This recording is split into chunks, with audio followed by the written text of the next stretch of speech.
Thailand সিরিজের আরও একটি নতুন ভিডিওতে আপনাদেরকে স্বাগত। আমি ধরে নিচ্ছি আপনারা যারা এই ভিডিওটি দেখা শুরু করেছেন আপনারা থাইল্যান্ড ভ্রমণের পরিকল্পনা করছেন। এই ভিডিওতে আমি তুলে ধরব বাস্তব অভিজ্ঞতা, কোন কোন উপায়ে আপনারা আপনাদের থাইল্যান্ড ভ্রমণকে আরও বেশি আরামদায়ক ও সহজ করতে পারেন সেই সকল টিপস নিয়ে কথা বলবো।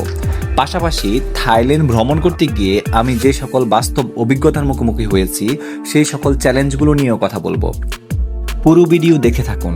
আশা করছি আপনি যে সকল প্রশ্নের উত্তর খুঁজছেন সকল প্রশ্নের উত্তরই এই ভিডিওতে পেয়ে যাবেন। সো তাহলে শুরু করি, চলুন। বীজ আমি আমার লাইফে কখনো দেখিনি, আমি এতগুলো বীজ। নাম্বার ওয়ানে যেটি নিয়ে কথা বলবো সেটি হলো সিম কার্ড। ইন্টারন্যাশনাল ট্যুরের ক্ষেত্রে অনেকেরই কনসার্ন যে আমরা সিম কার্ড কখন কিনবো, কোথা থেকে কিনবো। এই ক্ষেত্রে আপনাদেরকে বলবো সিম কার্ড ক্রয়ের ক্ষেত্রে অবশ্যই আপনাদেরকে সতর্ক হতে হবে। বিশেষ করে যারা থাইল্যান্ড ভ্রমণে যাচ্ছেন আমার পরামর্শ হলো ইমিগ্রেশন করার পরপরই আপনারা সিম পারচেস করবেন। সিম পারচেস করার ক্ষেত্রে আপনারা যেই কয়দিন থাইল্যান্ডে ভ্রমণ করবেন ঠিক সেই কয়দিনের চেয়ে একদিন বেশি পরিমাণ ডাটা নিয়ে সিম পারচেস করবেন। এতে করে আপনি যে সুবিধাটি পাবেন সেটি হলো আপনি কখনোই ইন্টারনেট কানেকশনের বাইরে থাকবেন না। কেননা আমরা অনেকেই 4 দিনের ট্যুর হলে 2 দিনের প্যাকেজ নেই, কিংবা 7 দিনের ট্যুর হলে 5 দিনের প্যাকেজ নেই। এতে করে আপনি যে কোনো সময় বিপদে পড়ে যেতে পারেন। আরও একটি গুরুত্বপূর্ণ ব্যাপার হচ্ছে সিম কেনার সময় আপনারা সিমের প্যাকেজে দেখে নেবেন এটিতে কত মিনিট রয়েছে এবং কত ডাটা রয়েছে, সেটি কিভাবে খরচ হবে, কিংবা আপনি কিভাবে ডাটা ফুরিয়ে গেলে পুনরায় পারচেস করতে পারবেন। যেহেতু আপনি ইন্টারন্যাশনাল ট্রিপে যাচ্ছেন এই ব্যাপারগুলো আপনার জানা নাও থাকতে পারে। এছাড়াও আপনাদের জন্য সবচেয়ে গুরুত্বপূর্ণ টিপস হচ্ছে দেশ থেকে আপনারা যখন ফ্লাই করবেন তার পূর্বেই আপনারা যে সিমটি ইউজ করছেন সেই সিমে ইন্টারন্যাশনাল রোমিং ওপেন করে নেবেন। এতে করে প্রয়োজনীয় ওটিপি আপনি আপনার এক্সিস্টিং সিমেই পেয়ে যাবেন, যেটি আপনাকে যে কোনো ক্রাইসিস মুমেন্টে সবচেয়ে বেশি সাহায্য করতে পারে। সিম কার্ড কেনার ব্যাপারে আর যে তথ্যটি আপনাকে জানতে হবে সেটি হচ্ছে নেটওয়ার্ক কভারেজ। আপনি যখন সিমটি পারচেস করবেন তখন ওনাদেরকে বলবেন আপনি যে সিমটি পারচেস করছেন এটি থাইল্যান্ডের সকল এরিয়ায় নেটওয়ার্ক কভার করে কিনা। That's enough. তাহলে সিম কেনা নিয়ে আপনারা কোনো ধরনের জটিলতা ফেস করতে হবে না। এনিওয়েজ, থাইল্যান্ডের সিমের দামগুলো বলে দিচ্ছি। ক্ষেত্র বিশেষে থাইল্যান্ডের সিম সর্বনিম্ন 500 বাত থেকে শুরু করে 1000, 1500, 2000 বাতেও পাওয়া যায়। আপনি 7 দিনের বা 8 দিনের প্যাকেজ নিলে 500 কিংবা 400 বাতেও সিম পেয়ে যেতে পারেন। সেই ক্ষেত্রে আপনারা একটু যাচাই করে দেখে নেবেন।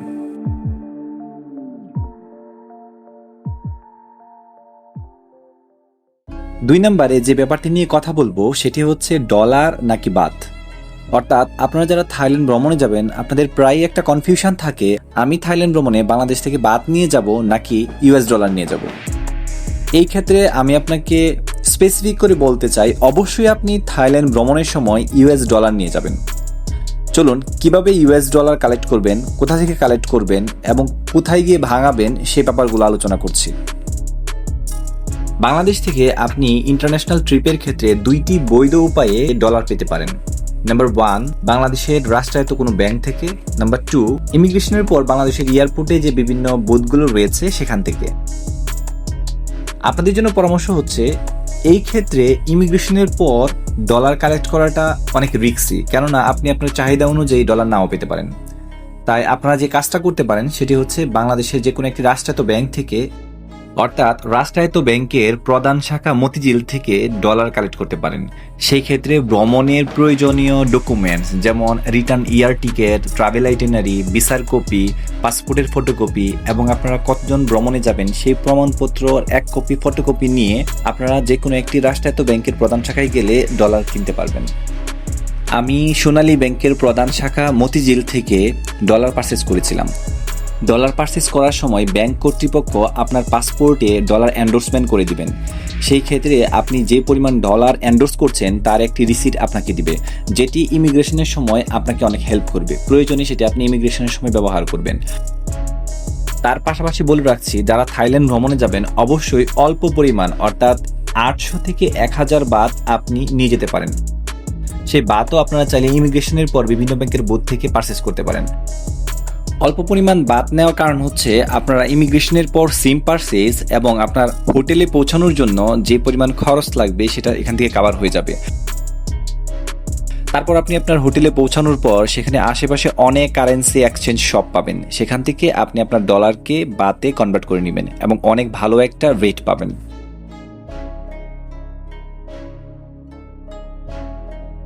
3 নম্বরে যেটি নিয়ে কথা বলবো সেটি হচ্ছে ট্যুর প্যাকেজ। থাইল্যান্ডের বেশ কিছু অঞ্চল বা শহর ঘোরার ক্ষেত্রে ট্যুর প্যাকেজের প্রয়োজন হয়, তবে ব্যাংকক সিটি ট্যুর কিংবা পাতায়া ভ্রমণ করার ক্ষেত্রে কোনো ধরনের ট্যুর প্যাকেজের প্রয়োজন নেই। আপনারা যদি ফুকেট ভ্রমণ করেন তবেই ট্যুর প্যাকেজের প্রয়োজন হতে পারে। তাই পরামর্শ হলো আগে থেকেই অগ্রিম কোনো প্যাকেজ পারচেজ না করা, এতে করে আপনি অনেক বড় আর্থিক ক্ষতির সম্মুখীন হতে পারেন। আপনারা চাইলে ব্যাংকক সিটি ট্যুর খুব সহজেই নিজেরা অ্যারেঞ্জ করে নিতে পারেন, কিংবা পাতায়া সিটি ট্যুরের ক্ষেত্রেও একইভাবে নিজেরা অ্যারেঞ্জ করে নিতে পারেন। এতে করে একই সাথে আপনার অর্থের সাশ্রয় হবে এবং আপনি নিজের মতো করে রিল্যাক্সে করতে পারবেন। তাই পরামর্শ হচ্ছে প্যাকেজ আগেই পারচেজ করবেন না। যেখানে ঘুরতে যাবেন সেখানে রিলায়েবল এবং রিজনেবল একটা প্রাইসে আপনারা ট্যুর প্যাকেজ পারচেজ করতে পারবেন। নাম্বার 4-এ ট্যুর ম্যানেজমেন্ট নিয়ে কথা বলবো। আপনারা প্রায় প্রশ্ন করে থাকেন থাইল্যান্ড ট্রিপের ভিসা অ্যাপ্লিকেশন থেকে শুরু করে পুরো ট্যুর ম্যানেজমেন্ট কি এজেন্সির থ্রুতে করবেন কিনা। এই ক্ষেত্রে আমার ডিরেক্ট অ্যান্সার হচ্ছে আপনি যদি সাশ্রয়ী হতে চান কিংবা রিল্যাক্সে ট্যুর করতে চান তাহলে সবকিছু নিজে নিজেই করবেন। থাইল্যান্ড ভ্রমণ নিয়ে এই পুরো প্লে লিস্টে আমার বিস্তারিত অনেকগুলো ভিডিও রয়েছে, আপনারা চাইলে সেই ভিডিওগুলো দেখে আসতে পারেন। সেই ভিডিওগুলো আমি অবশ্য চ্যাপ্টার ওয়াইজ ভাগ করে দিয়েছি, যাতে করে আপনি আপনার কেবলমাত্র প্রয়োজনীয় তথ্যগুলোই দেখে নিতে পারেন। এছাড়া যারা কোনো ধরনের হ্যাসেল নিতে চান না, এজেন্সির থ্রুতে এজেন্সির মতো করে ঘুরতে চান, তারা চাইলে বিভিন্ন এজেন্সির থ্রুতে থাইল্যান্ড ট্রিপ করে আসতে পারেন।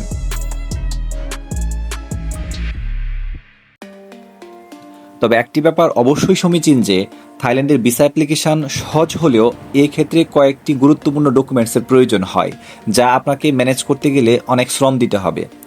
তাই আপনারা যারা এই হ্যাসেলটা নিতে চাচ্ছেন না তারা কেবলমাত্র চাইলে থাইল্যান্ড ট্রিপের ভিসা অ্যাপ্লিকেশনটা এজেন্সির থ্রুতে করাতে পারেন। বাকি ব্যাপারগুলো আপনারা চাইলে নিজেরা নিজেদের মতো করে করতে পারবেন। আমি আপনাদেরকে রিকোয়েস্ট করব যারা থাইল্যান্ডের পাতায় ভ্রমণ করতে চান কিংবা ফুকেট ভ্রমণ করতে চান, আপনারা চাইলে আমার এই প্লে লিস্টে থাকা ভিডিওগুলো দেখে আসতে পারেন। পাতায় ভ্রমণের ভিডিও দেখলে পাতায় ভ্রমণ সংক্রান্ত আর কোনো ধরনের প্রশ্ন আপনার অ্যারাইজ করবে না। কিংবা ফুকেট ভ্রমণ করতে চাইলে ফুকেট ভ্রমণ রিলেটেড ভিডিওটি দেখলে আপনি আপনার প্রয়োজনীয় সকল তথ্য পেয়ে যাবেন। এছাড়াও আপনারা আপনাদের প্রয়োজনীয় তথ্যের জন্য আমার এই ভিডিওর প্লে লিস্টে কমেন্টস করতে পারেন, ভিডিওর অংশে কমেন্টস করতে পারেন। নিশ্চয়ই আমি আপনাদেরকে তথ্য দিয়ে হেল্প করব।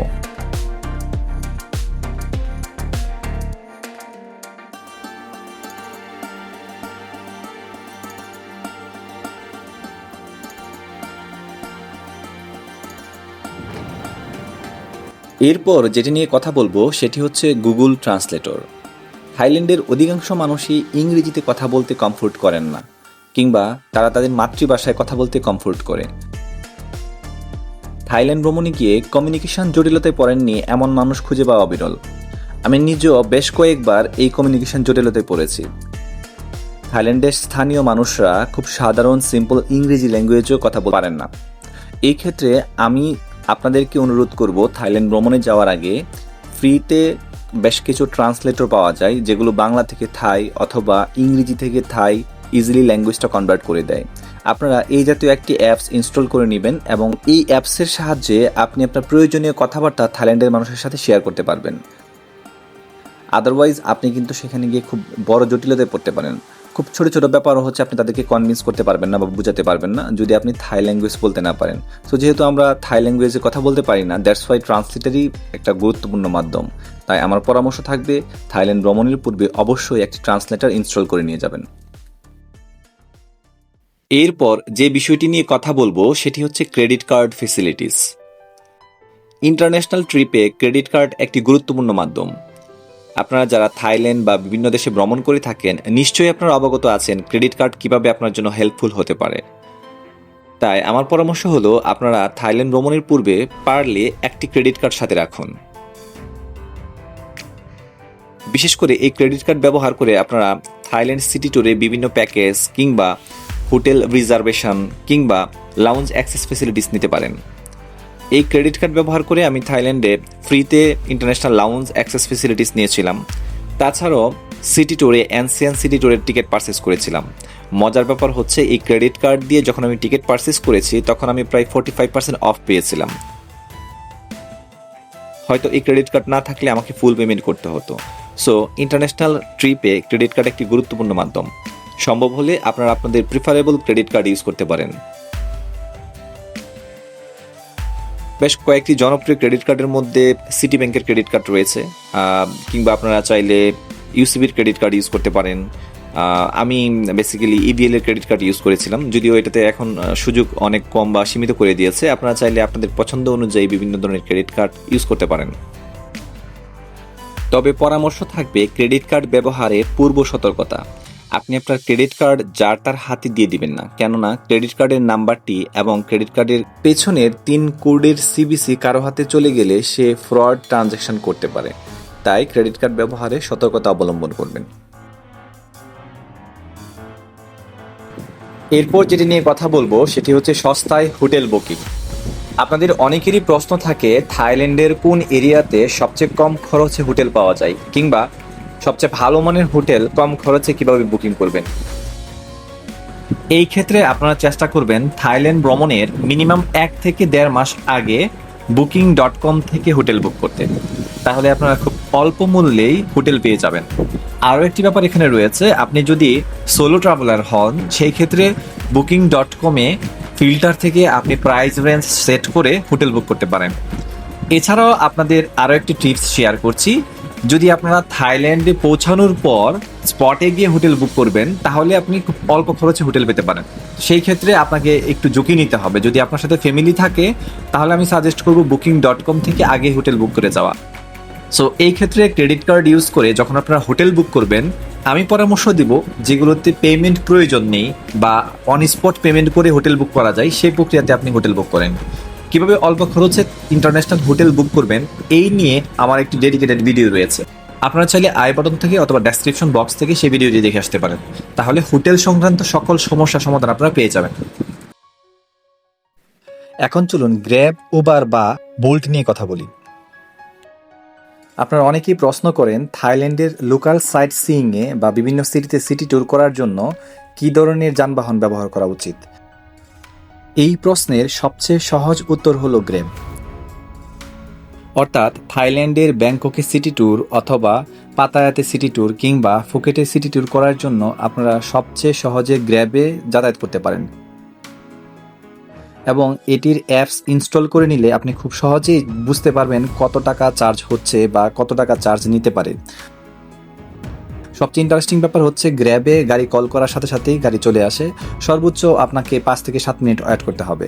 কম্পারেটিভলি অনেকেই বোল্ট ইউজ করে থাকেন। থাইল্যান্ডে বেসিক্যালি উবার নেই, তবে বোল্টের ক্ষেত্রে যেটি সবচেয়ে বেশি সমস্যা সে যে বোল্ট সব জায়গায় অ্যাভেলেবেল না, আর গ্র্যাব সব জায়গায় অ্যাভেলেবেল, এবং আপনি গ্র্যাবে গাড়ি কল করলে খুব সহজে আপনারা এক স্থান থেকে অন্য স্থানে যাতায়াত করতে পারবেন খুব কম খরচে। আরও একটি ইন্টারেস্টিং ব্যাপার হচ্ছে গ্র্যাবে কিন্তু মোটরসাইকেলও যাতায়াত করা যায়। আপনি যদি সোলো ট্রাভেলার হন তাহলে আপনি চাইলে মোটরসাইকেলে গ্র্যাবে কল করে বিভিন্ন জায়গায় ঘুরে দেখতে পারেন। সো আমি রিকমেন্ড করব গ্র্যাবকে। আপনারা থাইল্যান্ড ভ্রমণের পূর্বে গ্র্যাব অ্যাপসটি ইনস্টল করে নেবেন, ওখানে গিয়ে সেটিং চেঞ্জ করে মোবাইল নাম্বার দিয়ে অ্যাক্টিভ করে নিলেই হয়ে যাবে। এখন চলুন বাঙালি খাবার নিয়ে কথা বলি। অনেকেই থাইল্যান্ড ভ্রমণে গিয়ে থাই খাবার কিংবা চাইনিজ খাবার খেতে পারেন না। তারা প্রায়শই বাঙালি রেস্টুরেন্ট কোথায় পাওয়া যায় এই প্রশ্নটি করে থাকেন। আপনাদের কাছে জানাতে চাচ্ছি আপনারা খুব সহজেই বাঙালি রেস্টুরেন্ট খুঁজে পাবেন। এই জন্য আপনাদেরকে গুগল ম্যাপের হেল্প নিতে হবে। অর্থাৎ আপনারা যে লোকেশনে থাকবেন সেখানে লোকেশনটি অন করে আশেপাশে বাঙালি রেস্টুরেন্ট লিখে গুগল অ্যাপে সার্চ করলেই আপনাকে লোকেশন দেখাবে।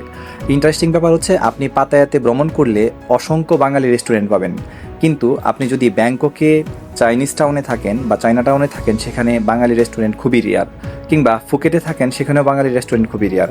এই ক্ষেত্রে আপনারা গুগল ম্যাপের হেল্প নিয়ে আপনারা চাইলে খুব সহজে বাঙালি রেস্তোরাঁ খুঁজে পেতে পারেন। এখন চলুন কেনাকাটা নিয়ে কথা বলি। আপনারা অনেকেই জানতে চান ব্যাংককে সবচেয়ে রিলায়েবল এবং ভালো মানের প্রোডাক্ট কোথায় পাওয়া যায়। এক কথায় বলতে গেলে ব্যাংককের সবচেয়ে জনপ্রিয় শপিং মল হচ্ছে সেন্ট্রাল ওয়ার্ল্ড। কিন্তু সেন্ট্রাল ওয়ার্ল্ড খুবই এক্সপেন্সিভ। সো আপনারা চাইলে বিগ সি দেখতে পারেন, যেটা সেন্ট্রাল ওয়ার্ল্ডের অপোজিটে। সেখান থেকে খুব স্বল্প মূল্যে জিনিসপত্র পারচেস করতে পারেন, বা আপনি অনেক জিনিসপত্র পেয়ে যাবেন যেগুলো স্ট্রিটে বিক্রি করতেছে, সেগুলোর কোয়ালিটিও খুবই ভালো, একেবারেই হচ্ছে কি নর্মাল কোয়ালিটির না। সো আমি আপনাদেরকে রিকমেন্ড করব অল্প কেনাকাটার জন্য আপনারা 7-Eleven-এ দেখতে পারেন, আর বড় শপিং করার জন্য বিগ সি বেস্ট অপশন, অথবা যারা এক্সপেন্সিভ ওয়েতে কেনাকাটা করতে চান আপনারা সেন্ট্রাল ওয়ার্ল্ডে ভিজিট করতে পারেন। আবার কেউ কেউ চাইলে স্ট্রিট থেকে বিভিন্ন শপিং মলের সামনে প্রচুর পরিমাণে জিনিসপত্র পাওয়া যায়, যেগুলো খুব সস্তায় পাওয়া যায় এবং দামে কম, মানেও ভালো, আপনারা চাইলে সেখান থেকেও কেনাকাটা করতে পারেন। সো আজকের ভিডিওটি আমরা এখানেই শেষ করছি। যদি আপনাদের কাছে ভিডিওটি ভালো লাগে অবশ্যই লাইক করবেন, কমেন্টস করবেন, পাশাপাশি কোনো প্রয়োজনীয় তথ্যের জন্য কমেন্টস করতে পারেন। আরও একটি ব্যাপার আপনাদেরকে ইনফর্ম করতে চাই, থাইল্যান্ড সিরিজ নিয়ে বেশ কিছু ভিডিও ইতিমধ্যে এই চ্যানেলে আপলোড করা হয়েছে। আপনারা যারা থাইল্যান্ড ভ্রমণ নিয়ে পরিকল্পনা করছেন, আমি আপনাদেরকে ইনফর্ম করছি এবং আমি আপনাদেরকে কমিট করছি যে অবশ্যই এই ভিডিওগুলো আপনাদের অনেক হেল্পফুল হবে। চাইলে ঘুরে আসতে পারেন আমার চ্যানেল থেকে এবং ভিডিওগুলো দেখতে পারেন। আই থিঙ্ক থাইল্যান্ড ভ্রমণের সকল তথ্য আপনারা এই ভিডিওগুলোতে পেয়ে যাবেন। সো সবাই ভালো থাকুন, সুস্থ থাকুন, দেখা হচ্ছে পরবর্তী কোনো ভিডিওতে। আল্লাহ হাফেজ, bye bye. Hello, hi. In the shark. Okay, baby shark, nice.